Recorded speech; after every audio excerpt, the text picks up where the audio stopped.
Hello again, folks. This is a talk funding backstory with the highly entertaining Rue from Faceplant Sunglasses. And I've actually asked Rue to stay on to do a backstory because I think this character has a few stories for us to tell. I'm really interested in his entrepreneurial journey.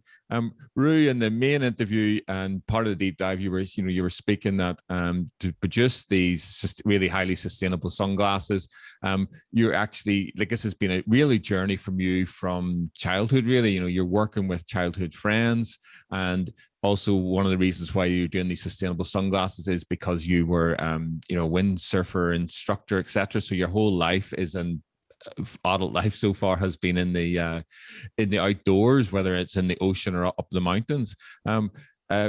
Let's just talk about that. I mean, let's just look at like how you're working with these people and also your journey from where you lived in England to go out into around the world. Yeah, so it's been a long journey. I'm 45 years old now, and I'm one of these people that I still don't really know what I want to do with my life, which is why I suddenly decided to start a sunglasses brand 2 years ago. And when I was at school, I always kind of struggled. I didn't really fit into the educational mold. I wasn't into team sports. I've been a passionate windsurfer since I was 7 years old, which was way back in the 80s when my dad got into it and windsurfing was booming. And for me, I just loved it, and that's what I did. So when everyone was kind of choosing which university to go to, I didn't really know what I wanted to do or where I wanted to go. And at the time, I had this harebrained idea that I'd sign up to join the Royal Marines because they gave you an XR2 Ford Escort and a load of money to go to university with. And I was like, well, that sounds like a winner, because my parents weren't in a position to help me go to college. So I signed up with them, and then interestingly enough, I had a big car crash that I wasn't the driver of, and we flattened the roof of the car and it damaged my neck quite considerably. And so the Royal Marines were like, well, look, you can't run around with us. So that door's closed. And I think that sort of set up how my life sort of folded, really. It was just a case of I'd have ideas, I'd go towards something, and then something would happen and something else would come of it. And so because the Royal Marines and university thing closed, I decided to go and become a windsurfing instructor. And I got my windsurfing instructor certificate at the age of 18, which is where I met John, who's now our chief disco officer and our designer. And I made some great friends on that. And then I traveled to Australia, taught windsurfing over there, traveled around for sort of 6 years and really loved it. And I was kind of this, you sort of think it's kind of a beach bum, but I actually ended up managing and running water sports centres. So at one point I had about 60 boats under my command, about 25 staff, loads of windsurfers, 6 yachts, and quite a big team of people in Turkey.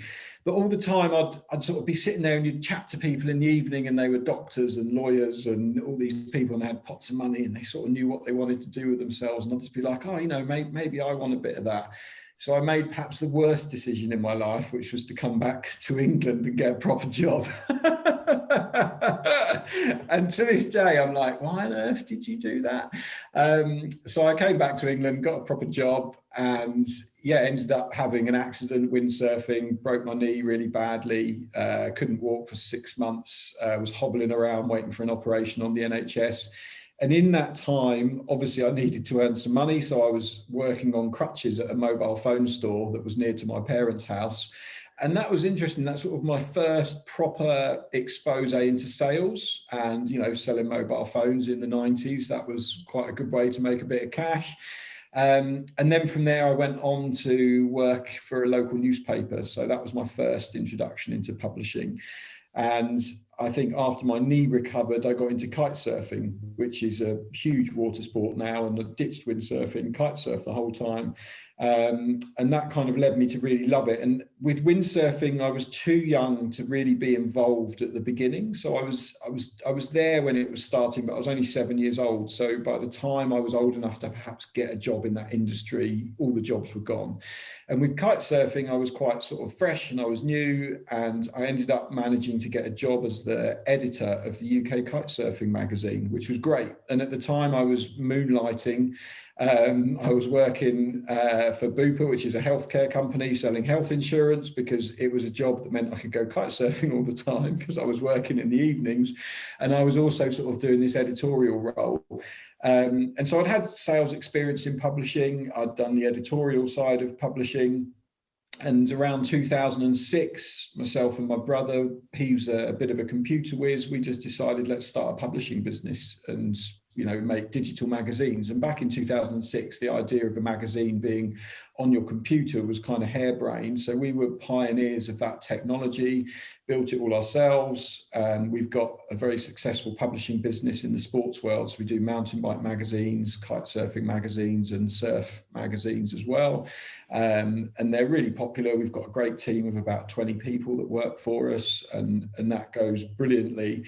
And then after, 16, 17 years of that, suddenly it was like, oh, well, what am I going to do after that? You know, it's a great job. I love it. I love the team that we've got. The people that we work with are fantastic. All of our customers are brilliant. We've made some amazing friends, and it kind of, it's got to a point where it's not running itself. I still put a lot of time into it, but just sort of thought, oh, it'd be nice to do something completely different. And probably the best feeling for me along this whole sunglasses journey, we started it 2 years ago, was reconnecting with John in a work capacity. He'd been a designer for us on the magazines for a period of time, but then we went our separate ways for a bit because he got some other work on and we were looking for some other designers. So it's nice to reconnect back with him and sort of do something. But the biggest thing for me has been to create a physical product. You know, everything I've worked for before has been kind of intangible. You know, you're selling things, you're selling advertising, you're making digital magazines, and the world of publishing is really fast paced. We publish every 2 months for each title. So we're publishing more than one magazine a month at the moment. So it's this constant stream of magazines going out, and you never really sit and smell the coffee or appreciate, you know, the job that you're doing. So when the sunglasses first arrived from our first production mold, and to actually hold a physical product in your hand and go, wow, that's something I've created. I've designed that, and we've put the logos on it, and we've designed the styling, and we've, you know, right from word go, we've built this fantastic product. That was probably the most satisfying thing so far. But I think with a lot of entrepreneurs, you're never satisfied, and so it's what next.